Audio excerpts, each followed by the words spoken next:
शिक्षा पर जितना ध्यान देना चाहिए था उतना ध्यान लोगों ने नहीं। और बिहार में संभावना है, बंगलोर क्यों नहीं बन सकता है, पोटेंशियल है। सब लोग कहते हैं कि बंगलोर बन सकता है, हैदराबाद बन सकता है, गुड़गांव बन सकता है, नोएडा बन सकता है और पूना बन सकता है। क्या आपको लगता है कि बिहार के लोग जब राजनीति के बारे में सोचते हैं, अपने प्रतिनिधियों के बारे में सोचते हैं, उनको चुनने का जब सवाल आता है, तो क्या वो पर्याप्त रूप से लॉजिकल हो पाते हैं? आप पहले से ही बहुत चर्चित हैं, डिस्टिंग्विश करियर रहा है आपका। अगर आप शिक्षा के लिए काम करना चाहते थे, 2025 तक का इंतजार क्यों? समाज को सुधारना है तो आगे आना पड़ेगा। केवल ड्राइंग रूम में बैठ करके बातें करने से तो सुधार नहीं हो पाएगा। आपको डर लगता है कि कहीं मैं पॉलिटिक्स में आ गया हूँ, मेरे ऊपर कोई लांछन न लग जाए, मेरे दामन में कोई दाग न लग जाए? इतने बड़े नैरेटिव के बीच में आपकी पार्टी कहाँ स्टैंड करेगी? प्रशांत किशोर जी डाटा के मास्टर हैं और वो डाटा कलेक्ट करके देख रहे हैं कि हम चुनाव लड़ेंगे तो हमारे पार्टी को क्या फायदा होगा और नहीं लड़ेंगे तो क्या फायदा होगा। हमने कहा ही कि हम भी बिहारी हैं, हम भी हार्ड वर्कर हैं और पक्का इरादा वाले भी हैं।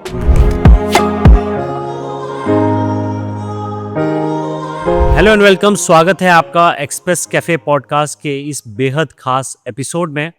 हम लोग बिहार में हैं, बिहार जहां पर असेंबली इलेक्शन होने वाले हैं।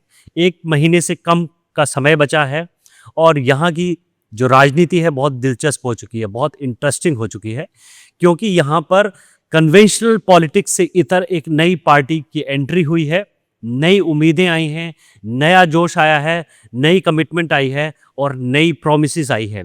साथ ही आए हैं नए तरह के नेताजी जो पहले पॉलिटिक्स में नहीं थे, वो पॉलिटिक्स में आ रहे हैं और नई तरह की राजनीति की बातें कर रहे हैं। इसी सिलसिले में एक ऐसा इंसान भी बिहार की पॉलिटिक्स में एंट्री करने की सोच रहा है या प्लान कर चुका है और चुनाव लड़ने वाला है, जिसे हम और आप बचपन से जिनसे जुड़े हुए हैं, वो जुड़े हुए हैं किताबों से। चाहे बिहार हो या कोई और स्टेट, वहाँ पर हमने अगर मैथ्स की किताब पढ़ी है तो केसी सिन्हा की रेफरेंस बुक, केसी सिन्हा की मैथ सॉल्विंग की किताबें ज़रूर पढ़ी होंगी। अगर आपने साइंस या मैथ्स स्ट्रीम्स के लिए मैथ्स की तैयारी की है तो इनकी किताबें ज़रूर पढ़ी होंगी। और प्रोफेसर केसी सिन्हा जो कि मशहूर मैथमेटिशियन हैं, अब शामिल हो चुके हैं पॉलिटिक्स में। तो आज का ये पॉडकास्ट उनसे बातों के साथ हम शुरू करेंगे, जानने की कोशिश करेंगे कि आखिर वो कौन सी चीज़ है जो इनको एकेडमिक से पॉलिटिक्स में ले आई है और वो कौन सी कमिटमेंट है बिहार को लेकर, कौन सा विजन है बिहार को लेकर जो इनको पॉलिटिक्स में ले आई है। Thank you so much K C Sinha sir, हमसे बात करने के लिए, अपना समय देने के लिए। मुझे पता है इलेक्शन टाइम में बहुत कम समय होता है नेताओं के पास, मगर आपने हमें समय दिया। Thank you so much. Thank you so much. और आपके माध्यम से आपके दर्शकों को मेरा नमस्कार। सबसे पहले सवाल तो सर सबके दिमाग में ये आ रहा है कि इतनी अच्छी रेपुटेशन है आपकी, पूरा जीवन आपने 28 साल की उम्र में आपने पहली किताब लिखी थी, 70 से ज़्यादा किताबें आप लिख चुके हैं मैथ्स के ऊपर। तरह तरह के मैथ्स के फॉर्मूलाज के लिए आपने आसान सॉल्यूशन दिए हैं। बिहार की इस कॉम्प्लेक्स राजनीति को लेकर आपका आसान फॉर्मूला है क्या? बिहार के संदर्भ में देखा जाए तो शिक्षा ही वो माध्यम हो सकता है जिससे इस प्रदेश को आगे ले जाया जा सकता है, शिखर पर ले जाया जा सकता है। इसका पास्ट के बारे में हम जानते हैं कि यहाँ शिक्षा का केंद्र था बिहार। नालंदा और विक्रमशिला जैसे विश्वविद्यालय इसी राज्य में थे जब इस स्तर का कोई विश्वविद्यालय पूरे विश्व में नहीं था। तो शिक्षा के सेंटर के रूप में इसको डेवलप किया जा सकता है। हमारे बच्चे बाहर पढ़ने जाते हैं, अब तो प्रतियोगी परीक्षाओं की तैयारी करने भी हमारे बच्चे जो +2 करके कोटा चले जाते हैं, दिल्ली चले जाते हैं। तो इसको शिक्षा के हब के रूप में अगर डेवलप किया जाए तो हमारे बच्चे तो पढ़ेंगे ही, और हमारे यहाँ के बच्चों का आर्थिक स्थिति, ज़्यादातर बच्चों का आर्थिक स्थिति ऐसी नहीं होती है। बहुत से केसेस हम देखते हैं कि वो अपना ज़मीन बेच करके, गार्जियन अपना ज़मीन बेच करके अपने बच्चों को के भविष्य को संवारने के लिए वो बाहर कोटा भेजते हैं, दिल्ली भेजते हैं। तो यहीं पर अगर गुणवत्तापूर्ण शिक्षा उनको मिल जाए और इस संदर्भ में हम एक बात और कहना चाहेंगे कि हमारे यहाँ नेतरहाट के तरह एक नेतरहाट विश्वविद्यालय था, जिसके छात्र जो भी वहाँ से आते थे, साइंस कॉलेज में के हम भी स्टूडेंट रहे हैं, नेतरहाट से जो विद्यार्थी आए थे वो एक से एक थे और जिस क्षेत्र में गए वो एक्सेल कर रहे हैं और अपना परचम लहरा रहे हैं। तो नेतरहाट के तरह अगर विद्यालय हर प्रखंड में स्थापित कर दिया जाए तो गुणवत्तापूर्ण शिक्षा, स्कूल की शिक्षा अपने आसपास के इलाके में ही विद्यार्थियों को मिल जाएगा। और जब गुणवत्तापूर्ण शिक्षा, स्कूल का शिक्षा गुणवत्तापूर्ण हो जाएगा तो बुनियाद तो स्कूल में बनता है, और बुनियाद अगर ठीक हो तो इमारत बुलंद होता है। आगे चल करके तो बस पॉलिश होता है। स्कूल में, विद्यालय में जो बतलाया जाता है, जो पढ़ाया जाता है, वही बुनियाद बनता है। तो इस बहुत असीम संभावनाएं हैं बिहार में, शिक्षा के क्षेत्र में तो बिल्कुल असीम संभावनाएं हैं। सर मैं ये जानना चाहता हूँ, और तमाम देश में बाकी लोग जो इस बातचीत को सुन रहे हैं वो ये जानना चाहें कि आप इतना लेट क्यों गए पॉलिटिक्स में आने के लिए। आप पहले से ही बहुत चर्चित हैं, डिस्टिंग्विश करियर रहा है आपका। अगर आप शिक्षा के लिए काम करना चाहते थे, 2025 तक का इंतज़ार क्यों, इतना लंबा समय क्यों लगाया आपने? एक जन स्वराज पार्टी जो आया, इसका विजन हमको बहुत पसंद था। और प्रशांत किशोर जी पटना साइंस कॉलेज के, जिसके हम प्रिंसिपल भी थे, वहाँ 91-93 में इंटरमीडिएट बैच में वो थे। उस समय से हम इनको जानते हैं। तो एक नई पार्टी आई, नए सोच के साथ आई, बिहार के लिए कुछ करने का, बिहार को डेवलप करने का एक दर्द है उनके हृदय में, और हम भी चाहते हैं कि बिहार के लिए कुछ किया जाए। शिक्षा का दायरा तो बहुत सीमित होता है। अगर हम पटना साइंस कॉलेज के प्रिंसिपल हैं तो केवल कॉलेज में जो सुधार लाना चाहें तो हम कर सकते हैं, लेकिन राजनीति का क्षेत्र काफी व्यापक होता है, पूरे प्रदेश का क्षेत्र होता है, प्रदेश क्या, पूरे देश का क्षेत्र होता है। तो यहाँ काम करने की, समाज सेवा करने के, बिहार को आगे बढ़ाने के लिए, काम करने के लिए ज़्यादा संभावनाएं हैं। तो आपने कहा कि आपको जन स्वराज का जो विचारधारा है, उसका जो फिलॉसफी है, वो जो वादे कर रहे हैं वो आपको ज़्यादा अपीलिंग लगे। हाँ बिल्कुल। इसका कहने का मतलब ये है कि आपको आज तक बीजेपी, आरजेडी, जेडीयू, जितनी भी तमाम पार्टियां रहीं, उनके वादों में, उनके विजन में वो कमिटमेंट नहीं दिखा आपको? आप खुद अंदाजा लगा सकते हैं कि हमारे यहाँ, हमने पहले ही कहा कि शिक्षा ही वो माध्यम हो सकता है। शिक्षा पर जितना ध्यान देना चाहिए था उतना ध्यान लोगों ने नहीं दिया। और गुणवत्ता, क्वांटिटी और क्वालिटी दोनों पर ध्यान देना चाहिए। तो गुणवत्तापूर्ण शिक्षा होनी चाहिए, केवल महज कागजी डिग्री नहीं होना चाहिए। ऐसा होता है कि हमारे विद्यार्थी बाहर से इंजीनियरिंग करके आते हैं, लेकिन उनको नौकरी नहीं मिलती है। इंजीनियरिंग करके आए, लाचारी में घर परिवार को चलाने के लिए वो कंप्यूटर ऑपरेटर का नौकरी करते हैं। योग्यता के अनुसार नौकरी मिलनी चाहिए। ऐसा अवसर, ऐसा यहाँ अपॉर्चुनिटीज डेवलप करना होगा कि योग्यता के अनुसार यहाँ के लोगों को यही नौकरी मिल जाए। और बिहार में संभावना है, बंगलोर क्यों नहीं बन सकता है, पोटेंशियल है। सब लोग कहते हैं कि बंगलोर बन सकता है, हैदराबाद बन सकता है, गुड़गांव बन सकता है, नोएडा बन सकता है और पूना बन सकता है। और जब ये बिहार में वैसा वातावरण बनेगा तो निश्चित रूप से इसका डेवलपमेंट होगा, नौकरी का अवसर आएगा, रोजगार के लिए भी अवसर आएगा। तो शिक्षा, रोजगार और पलायन को रोकना भी एक बहुत बड़ा काम है इस जन स्वराज का। सर मुझे ये बताइए कि बिहार वो धरती है जहाँ गौतम बुद्ध हुए, बिहार वो धरती है जहाँ आर्यभट्ट हुए, जीरो का जिन्होंने आविष्कार किया। यहाँ के लोग मैथ्स में बहुत शार्प रहे हैं। आप उनका जो आईक्यू है मैथ को लेकर बहुत शार्प रहा है। देश की बड़ी बड़ी यूनिवर्सिटीज़ में अगर आप प्रोफेसर ढूंढेंगे मैथ्स के तो most of them belong to Bihar. ऐसा क्या है बिहार में कि मैथ्स को लेकर यहाँ पर बड़ा क्रेज है, बचपन से मैथ्स को लेकर बच्चे बड़े शार्प रहते हैं? ऐसा क्या है यहाँ पे? मैथ्स के लिए दो प्रदेश का रीजन, एक बिहार और साउथ का केरला में और तमिलनाडु में भी मैथ्स का अच्छा है। रामानुजन तमिलनाडु के थे। तो ये बहुत उर्वरा माना जाता है। ऐसा है क्या यहाँ की हाँ। जमीन में? जो चीज मैथ के लिए जरूरी है, मैथ के लिए क्या जरूरी है? कठिन परिश्रमी और वो लॉजिकल होना। तो मैथ के लिए जो आवश्यक है यहाँ के लोगों में है। यहाँ के लोग देखिएगा कि बाहर भी जाते हैं तो छोटे से कमरे में रहकर अपना खाना खुद बना करके तैयारी करते हैं और सफल हो करके आते हैं। तो मैथ के लिए ये चीज़ें बहुत आवश्यक, कठिन परिश्रमी तो होना बहुत जरूरी है। तो यहाँ का आर्यभट्ट, आपने कहा, एक वशिष्ठ नारायण सिंह भी बिहार के ही थे। जी जी जी। उनकी तबीयत खराब हो गई, जी। नहीं तो वो भी बहुत अच्छा काम कर रहे थे।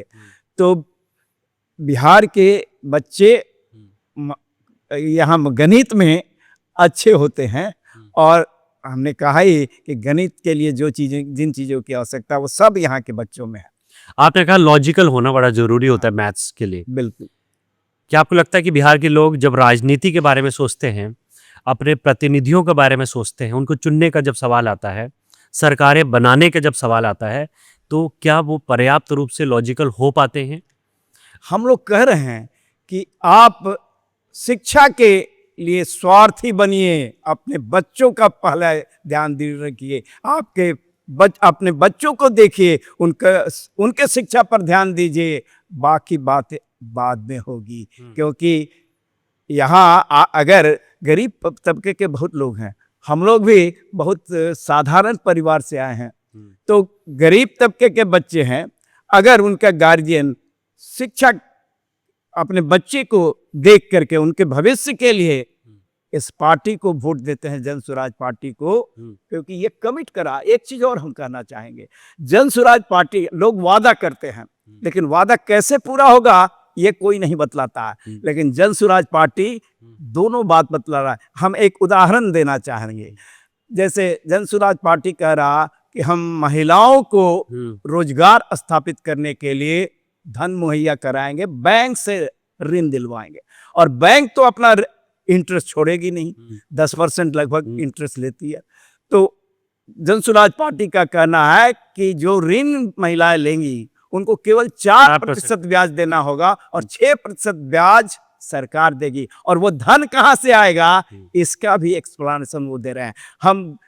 हमने कहा कि नेतरहाट की तरह हर प्रखंड में विद्यालय स्थापित करना, तो उसमें दो बात उन्होंने कहा, एक कि धन कहाँ से आएगा ये भी बतलाया, और दूसरा कि नेतरहाट की तरह विद्यालय जब बनाइएगा तो 1-2 वर्ष लगेगा, तो 1-2 वर्ष जो लगेगा उस बीच में हम उन बच्चों को सरकारी स्कूल में अगर उनकी गुणवत्तापूर्ण शिक्षा मिलता है, बहुत जगह मिलता है लेकिन ज़्यादा जगह नहीं मिल पा रहा, तो गुणवत्तापूर्ण शिक्षा नहीं मिल पा रहा तो उनको प्राइवेट स्कूल में पढ़ाएंगे, सरकारी खर्चे पर पढ़ाएंगे। हर बच्चे के लिए 500 जो फी होता है वो सरकार देगी। तो ये सब हम, मगर 500 रुपए में कहाँ प्राइवेट स्कूल में फीस होती है? वो तो बहुत ज्यादा फीस होती है प्राइवेट स्कूल में। वो एक एवरेज है, कुछ इलाके में कम होगा। 500 रुपए तो ट्यूशन फी ही ले लेता है प्राइवेट स्कूलों की, आपको पता ही है।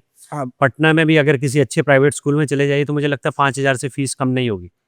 5000 महीना नहीं, ये 500 महीना हम कह रहे हैं पर मंथ। बिहार में उतना नहीं है, बाहर में हो सकता है, दिल्ली सब में ज्यादा है, लेकिन बिहार में उतना नहीं। हमारे बच्चे भी पढ़े हैं, हम लोग तो सरकारी स्कूल में पढ़े हैं। मैं आपसे ये जानना चाहता हूँ कि पलायन का बड़ा मुद्दा बना हुआ है। खुद प्रशांत किशोर कह रहे हैं कि पलायन, जो बच्चे पलायन करते हैं हम उनको वापस लाएंगे, पलायन रोकेंगे, बाकी पार्टियां भी कह रही हैं। आपके बारे में मैं जानना चाहता हूँ कि आप इतने डिस्टिंग्विश्ड एकेडमिक करियर रहा आपका, 70 से ज़्यादा आपने किताबें लिखी, क्या आपके मन में पलायन की बात नहीं आई कि मैं दिल्ली शिफ्ट हो जाता हूँ, मैं मुंबई शिफ्ट हो जाता हूँ, या मैं विदेश चला जाता हूँ, मैं पटना में बिहार में क्यों रहूँ? तो आपने पलायन क्यों नहीं किया अपने पूरे जीवन में? देखिए, हमारा तो मानना है कि यहाँ के डॉक्टर, इंजीनियर, साइंटिस्ट जो बाहर गए हैं वहाँ से हुनर सीखकर, ज्ञान प्राप्त करके पुनः अपने देश में आना चाहिए। इस मिट्टी को कर्ज अदा करना चाहिए। समाज हमें बहुत कुछ दिया, अब पे बैक करने का समय आ गया है। तो मेरा ये मानना है कि ठीक है, आप जाइए हायर एजुकेशन के लिए, आप अपने एजुकेशन के लिए जाइए, वहाँ कुछ दिन रहना है तो रहिए, लेकिन वापस भी आइए। एक बहुत बड़ा डॉक्टर अगर बाहर से बिहार आएगा तो यहाँ के लोगों को सेवा करेगा, इस देश का डेवलपमेंट होगा। इसलिए पलायन दो स्तरों पर होता है, एक तो बड़े लोग पलायन कर जाते हैं, और दूसरा कि लोअर तबका भी पलायन करता, मजदूर के रूप में इस प्रदेश के बच्चे, इस प्रदेश के लोग मजदूर के रूप में, श्रमिक के रूप में अन्य राज्यों में जाते हैं, बल्कि दुबई सब में भी जाते हैं, बाहर भी जाते हैं, गल्फ कंट्री में भी जाते हैं। सबसे पहले तो ये इसमें भी दिलचस्पी है जानने में कि आपको टिकट कैसे मिला, किसने अप्रोच किया, आप कितने समय से जन स्वराज से जुड़े हुए हैं, और आपको अप्रोच कैसे किया गया कि आप हमारे लिए चुनाव लड़िए? हमने पहले ही कहा कि प्रशांत जी पटना साइंस कॉलेज के आपके स्टूडेंट रहे हैं।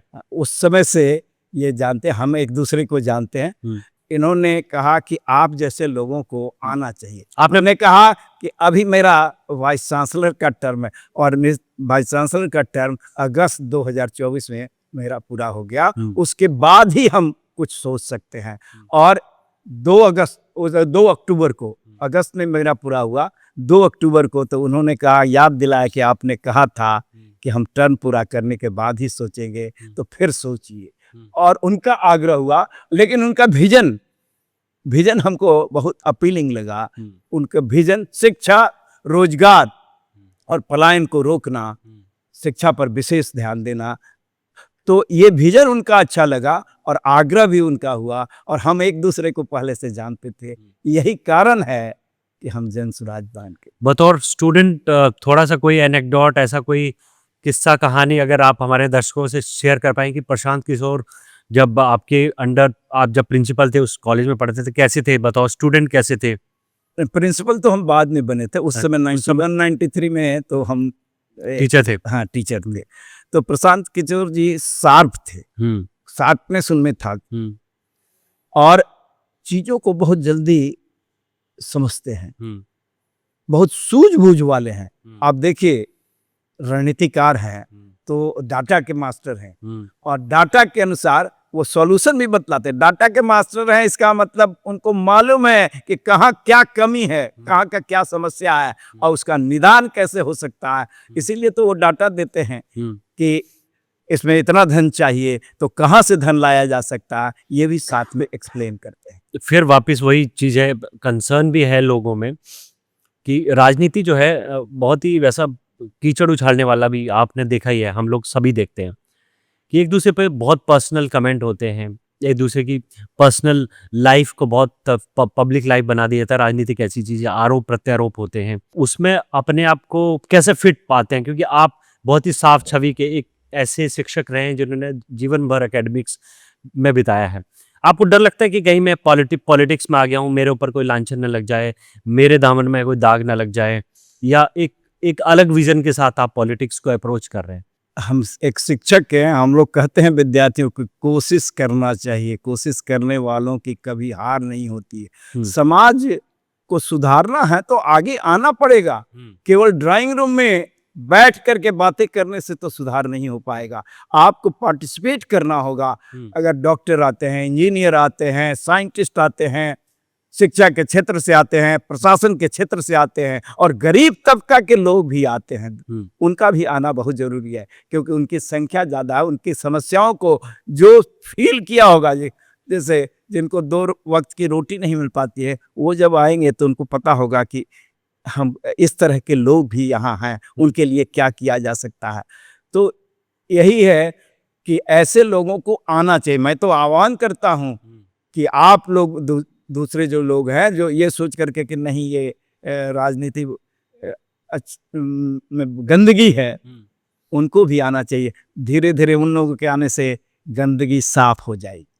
जो एक्सपेरिमेंट अभी प्रशांत किशोर बिहार में कर रहे हैं, ठीक ठीक वैसा ही एक एक्सपेरिमेंट दिल्ली में हो चुका है। जब भी लोग, यहाँ के लोगों से भी, हमने बहुत सारी जगहों पर गए अभी इलेक्शन के लिए, कवरेज के लिए, हमने स्थानीय लोगों से बात की, हमने जानने की कोशिश की कि आखिर उनके दिमाग में है क्या, प्रशांत किशोर को लेकर कैसे सोचते हैं, जन स्वराज पार्टी को लेकर क्या राय रखते हैं। और जो राय बाहर निकल के आती है, सब लोग कहते हैं, सब लोग तारीफ करते हैं कि जन स्वराज पार्टी की सोच अच्छी है, प्रशांत किशोर ईमानदार आदमी लगते हैं, मगर वोट हम या तो राजद को देंगे या जेडीयू को देंगे या एनडीए को देंगे। वो जो एक सेंस ऑफ बिलीफ है वो अभी जनसुराज के लिए नहीं बना है। इसको आप लोग, आपकी पार्टी कैसे देखती है कि अभी लोगों में वो सेंस ऑफ कमिटमेंट वाली बात नहीं आई है जनसुराज को लेकर?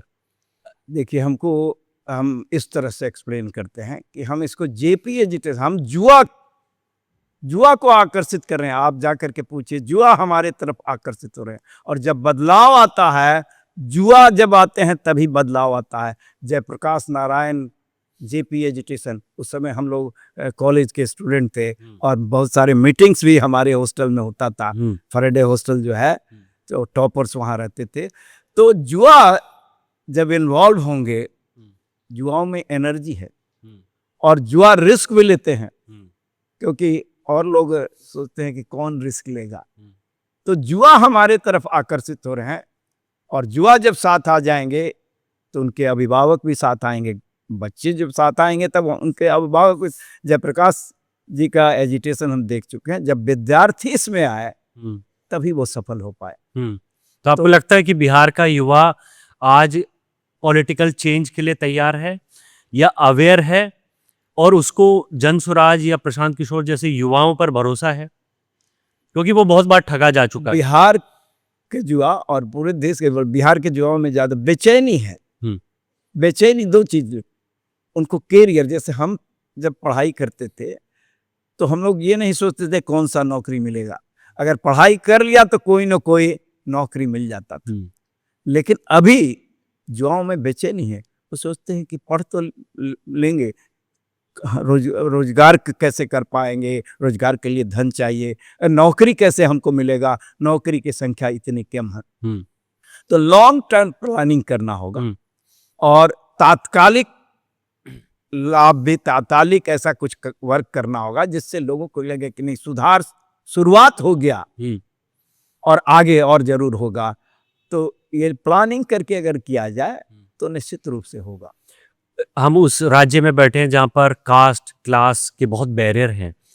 हर जगह, देश के हर जगह, हर इलाके में ये है, मगर बिहार का बहुत ज़्यादा एविडेंट दिखता है। बिहार के लोग खुद स्वीकार करते हैं कि यहाँ पर जात बिरादरी पे वोट होता है, वोटिंग होती है।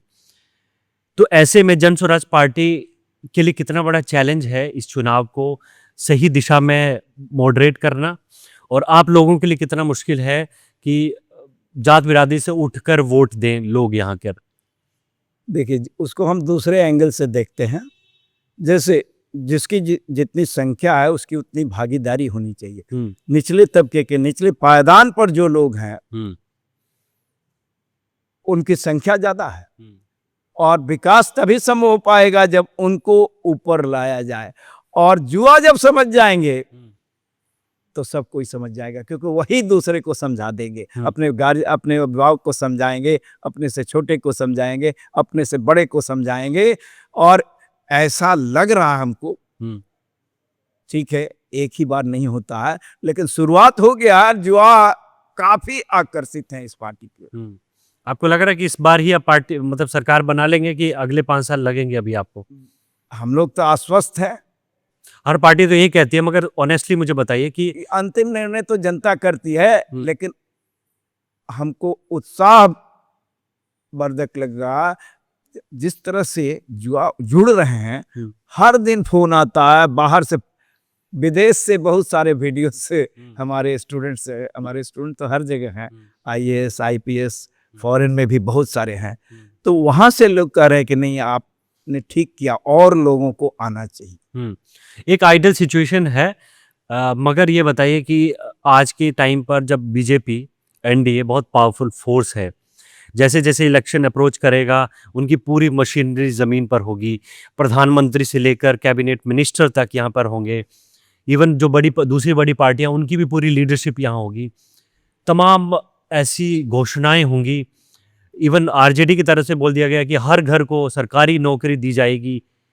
इतने बड़े नैरेटिव के बीच में आपकी पार्टी कहाँ स्टैंड करेगी? इसका कभी इसके बारे में कोई सोच कभी? बिल्कुल, हर इतनी सरकारी नौकरी दे दी जाएगी। यहाँ 23-24 लाख तो नौकरी ही है सरकारी। और जितना कहा जा रहा है करोड़, उसका जो कैलकुलेशन कीजिए। इसीलिए हम कह रहे हैं कि वादा सब लोग कर रहे हैं, जमीन पर कैसे उतारेंगे उसको भी तो एक्सप्लेन करना चाहिए। लेकिन हम लोग जो भी कर रहे हैं, जो भी वादा कर रहे हैं, उसको जमीन पर कैसे उतारेंगे इसका भी हम एक्सप्लेनेशन दे रहे हैं। जब से प्रशांत किशोर 3 साल से पदयात्रा कर रहे हैं, जब से ये ऐलान किया कि चुनाव लड़ा जाएगा, तब से हर किसी की निगाह एक ही चीज़ पे थी कि प्रशांत किशोर कहाँ से चुनाव लड़ेंगे, किसके खिलाफ चुनाव लड़ेंगे। अभी 2-3 दिन पहले राघोपुर गए तो पूरा मीडिया हाइप हुआ कि इस बार तेजस्वी वर्सेस प्रशांत किशोर होगा, और अभी कल ही उन्होंने अनाउंस कर दिया कि वो चुनाव नहीं लड़ेंगे।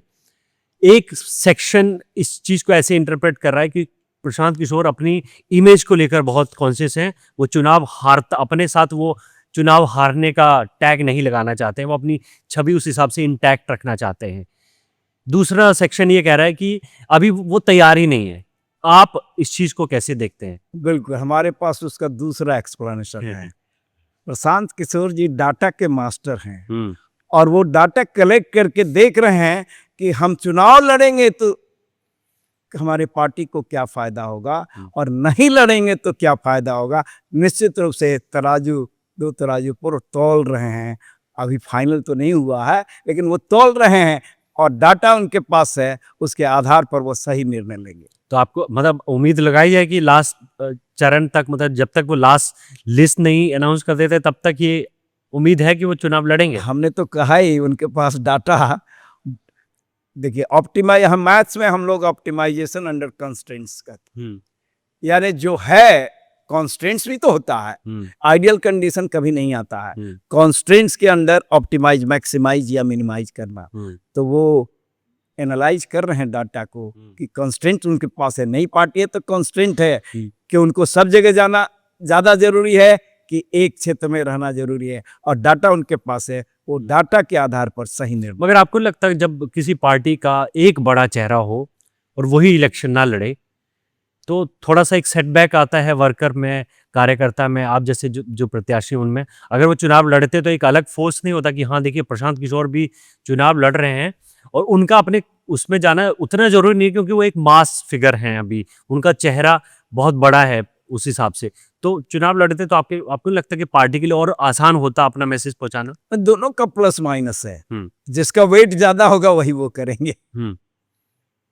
अगर लड़ने से ज्यादा फायदा होगा, इस पार्टी के लिए बेहतर होगा, फायदा वर्ड तो नहीं, बेहतर, अगर लड़ना बेहतर होगा तो वो लड़ेंगे, और नहीं लड़ना बेहतर होगा तो नहीं लड़ेंगे। आपकी जो सीट है कुम्हरार, बीजेपी का गढ़ है, यहाँ पर बीजेपी लगातार जीतती रही है। कितने कन्विंस्ड हैं और कितने कॉन्फिडेंट हैं आप अपनी जीत के लिए? बिल्कुल कॉन्फिडेंट है। क्यों कॉन्फिडेंट है? कि यह शिक्षा का सेंटर रहा है। अभी भी आप देखेंगे कि पटना विश्वविद्यालय और पाटलिपुत्रा विश्वविद्यालय, दोनों विश्वविद्यालय इस क्षेत्र में पड़ता है। इसी से आप अंदाजा लगा सकते हैं कि यह क्षेत्र कितना महत्वपूर्ण है शिक्षा के लिए। और तीसरी एक बात और कहना चाहेंगे, यहाँ बाजार समिति, नया टोला, मुसल्लापुर हाट में ग्रामीण क्षेत्र के कमजोर वर्ग के हजारों हजार विद्यार्थी प्रतियोगी परीक्षा की तैयारी करने आते हैं, और बिहार के विभिन्न क्षेत्रों से आते हैं। उनका रिएक्शन भी आप ऑब्जर्व कीजिए, हम लोग तो इंटरेक्ट करते रहते हैं, उनका भी बहुत सकारात्मक रिएक्शन है। चुनाव लड़ने के लिए धन बहुत चाहिए, क्या आपके पास उतना बैंक बैलेंस था, या धन का कोई ऑल्टरनेटिव सोर्स आपने इन इलेक्शन के लिए किया है? अगर आप ऑनेस्टली बता पाएं कि किस किस ने आपको मदद की है चुनाव लड़ने के लिए तो बहुत अच्छा हो। हमारे धन तो हमारे विद्यार्थी हैं, युवा वर्ग है, उसके बाद किसी धन की जरूरत नहीं है। जो रिस्ट्रिक्टेड इलेक्शन कमीशन का राशि दिया गया है उसी में ऑप्टिमाइजेशन अंडर कंस्ट्रेंट्स, वो कंस्ट्रेंट है लेकिन हम उसको ऑप्टिमाइज करेंगे, मैक्सिमाइज करेंगे। क्या डेली रूटीन रख रहे हैं आजकल आपका? कितने बजे उठते हैं, रात को कितने बजे तक प्रचार करते हैं? हाँ, अभी तो कभी कभी 2 भी बज जा रहा, और सुबह 6 नहीं तो 7 बजे तक उठ जाना पड़ता, 8 बजे से सारा काम फिर शुरू कर देना पड़ता। तो ये स्टूडेंट विद्यार्थी थे तब भी तो ऐसा होता था, एग्जाम अगर आ गया तो रात में पढ़ाई लोग करते थे, लेट नाइट तक पढ़ाई किए। और फिर सुबह में भी उठ करके पढ़ाई करते थे। तो ये तो करना ही होगा। और हमने कहा ही कि हम भी बिहारी हैं, हम भी हार्ड वर्कर हैं और पक्का इरादा वाले भी हैं। जैसे बिहारी हार्ड वर्कर होते हैं, पक्का इरादा वाले भी होते हैं, और प्रतिभाशाली तो खैर हम विद्यार्थियों के लिए करें, अपने लिए नहीं करें, वो प्रतिभाशाली भी होते हैं। राजनीति में आने का आपका जो फैसला है और राजनीति में रहने का जो आपका फैसला होगा आगे, वो क्या इस चुनाव की जीत और हार से तय होगा? नहीं, ऐसा नहीं। फिर हम तौलेंगे कि ये बेहतर है। अब बल्कि हम तो आए हैं इसलिए कि राजनीति लकीर आप बड़ा बनना चाहते हैं तो दूसरा लकीर को काट कर उसकी लंबाई छोटी करके नहीं, अपनी लंबाई बढ़ाइए। इसका क्या अर्थ मानूं? मैं समझा नहीं आपका आंसर। जैसे जनरली क्या होता है राजनीति में, एक दूसरे पर आछी। मैं चाहता हूं कि राजनीति ये गेम की तरह होना चाहिए, स्पोर्ट्समैन स्पिरिट होना चाहिए। पब्लिक को निर्णय कर देने दी, आप क्या करेंगे पब्लिक को बतलाइए। दूसरे मतलब जितने पार्टी हैं, अगर 3, 4 पार्टी, 5 पार्टी है तो सबको पब्लिक के बीच अपना प्रोग्राम रखना चाहिए। आप बतलाइए कि आप क्या करेंगे। अगर आप चुनाव हार गए तो क्या राजनीति में रहेंगे? मैं ये पूछना चाह रहा हूँ। बिल्कुल, एक बार आ गए। अगले 5 साल का क्या विजन ये है? बतलाइए कि कोई बच्चा क्रिकेट खेलने जाता, चांस है कि वो ज्यादा रन नहीं बनाए पहली बार, दूसरी बार क्या नहीं खेलना चाहिए उसको? आप ही से प्रश्न पूछ रहे हैं। बिल्कुल खेलना चाहिए। तो वही बात, आपको उत्तर मिल गया मेरा। मगर हम लोग देखते हैं अक्सर कि इस तरह के जो कैंडिडेट होते हैं, जिनको अक्सर पैराशूट कैंडिडेट कहा जाता है, कि चुनाव के टाइम पर उनका नाम सामने आता है और जब वो चुनाव हार जाते हैं तो वो वहां से गायब हो जाते हैं, अपने इलाके से गायब हो। बहुत लोग जीतने के बाद भी छोड़ दिए हैं। बिल्कुल होता है। अमिताभ बच्चन साहब पहले जीत गए, दूसरा बार खड़ा ही नहीं हुए। इसलिए ये नहीं कहा जा सकता कि हारने के बाद छोड़ना, वो देखते हैं कि क्या सही है उनके लिए। मेरा आखिरी सवाल है सर, बिहार के युवा आज की पॉलिटिक्स में सेंटर पॉइंट पे है, फोकल पॉइंट बिहार की राजनीति का यहाँ के युवा हैं, और उन्हीं को लेकर पलायन की सिचुएशन है, उन्हीं को लेकर शिक्षा और नौकरियों को लेकर उन्हीं के सेंटर में वो हैं। ऐसे में एज एक शिक्षक होने के नाते, एक प्रत्याशी होने के नाते, आपको क्या लगता है कि आज का बिहार का युवा डिसइल्यूजन्ड कितना है, और उनके लिए क्या क्या सही 2-4 काम करने की ज़रूरत है जो आगे आने वाले टाइम में बिहार का जो युवा हो वो सही दिशा में आगे बढ़ सके? मेहनती तो वो है। युवा में विश्वास पैदा करना होगा और आपकी बातों पर उसको भरोसा होगा तो वो आगे आएंगे। मोटिवेट करना होगा यहाँ के लोगों, युवाओं को पहले तो विश्वास पैदा करना होगा। और आजकल इतना दुनिया आगे बढ़ चुकी है, ये टेक्नोलॉजी इतना आगे बढ़ चुका है कि इतना इन्फॉर्मेशन, हमारे समय में इतना इन्फॉर्मेशन हम लोग पास नहीं होता था। पेपर जाकर के देखते थे कोई इन्फॉर्मेशन अगर चाहिए तो, लेकिन आजकल तो हर युवा हर दिन का डेवलपमेंट देख रहा है और उसको देख करके वो निश्चित रूप से सही निर्णय लेगा। मैथ्स का वो कोई कॉम्प्लेक्स प्रॉब्लम सोल्व करना ज़्यादा आसान है आपके लिए, कि राजनीति जो कॉम्प्लेक्स है यहाँ की उसको सोल्व करना ज़्यादा आसान लग रहा है? जब मैथ्स का problem, complicated problems, complex problems का हल ढूंढ लेते हैं तो ये राजनीति का भी हल ढूंढ लेंगे और ये गणित राजनीति का गणित ठीक कर देगा। आप भी मैथमेटिशियन हैं और आपके जो चेला हैं प्रशांत किशोर, वो भी बहुत बड़े डेटा के एक्सपर्ट हैं। आपने बताया, इन्होंने बोला कि 150 सीट तक आएगी जनस्वराज को। आपके हिसाब से आपकी असेसमेंट क्या है कि जनस्वराज कितनी सीटें लेके आ रहा है इस बार बिहार में? उनका असेसमेंट देखिए, हम लोग मैथमेटिक्स में एक्स्ट्रापोलेट करते हैं, ये डाटा दिया हो, आगे क्या होगा मैथमेटिक्स इस चीज का अप्रोक्सीमेट अंदाज तो लगा रही। मगर इन्होंने तो 0 से 150 दिया है, अर्श से फर्श तक। आप देखिए, तो ये तो बहुत ही रफ और वेग। कोई सोच रहा था कि ये पार्टी इस स्थिति में आ जाएगी, अब लोग कंपटीटर मानने लगे हैं, बल्कि कहीं कहीं तो सोच रहे हैं कि लगता है कि हमारे लिए बहुत टफ हो जाएगा। आपका क्या असेसमेंट है? बिल्कुल, जिस तरह से पब्लिक रिसीव कर रहा है इसके विजन को, लोग समझ रहे हैं, तो आगे आने वाले दिनों में बदलाव होकर के रहेगा। ठीक है। Thank you so much sir, हमें समय देने के लिए। उम्मीद करते हैं कि आप जीत के आएँगे। नई तरह की राजनीति होगी, नई तरह की पॉलिसीज़ बनेंगी और बिहार के युवाओं के लिए, बुज़ुर्गों के लिए, महिलाओं के लिए और ओवरऑल स्टेट के का भला होगा, विकास आएगा और नई दिशा में ये राज्य आगे बढ़ेगा। आपको ये एपिसोड, ये बातचीत कैसी लगी? यहाँ की राजनीति के बारे में, जन स्वराज की पॉलिटिक्स के बारे में, प्रशांत किशोर की जो काइंड ऑफ पॉलिटिक्स है, उसके बारे में आपका क्या मानना है, क्या सोचना है? कमेंट बॉक्स में ज़रूर बताएँ। और जो बिहार के लोग ये बातचीत सुन रहे हैं, तो 6 और 11 नवंबर को आकर, आप देश के किसी भी हिस्से में हों, आकर यहाँ पर वोट ज़रूर दें, क्योंकि आप जब तक वहाँ बैठे सोचते रहेंगे, तब तक बदलाव नहीं होगा। यहाँ आकर वोट करेंगे, तभी बदलाव होगा। इसी बहाने छठ और दिवाली भी मन जाएगी। क्यों सर? बिल्कुल, तो बिल्कुल। आप अपने वोटर्स बिल्कुल। को एक बार अनाउंस बता दीजिए, अपील कर दीजिए कि दिवाली और छठ में जो बाहर के बिहार वासी जो बाहर रहते हैं, वो आते हैं, ज़रूर हैं।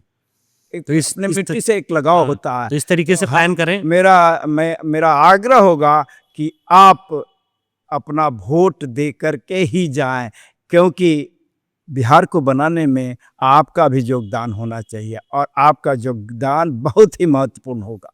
जी, thank you for watching this episode. शुक्रिया।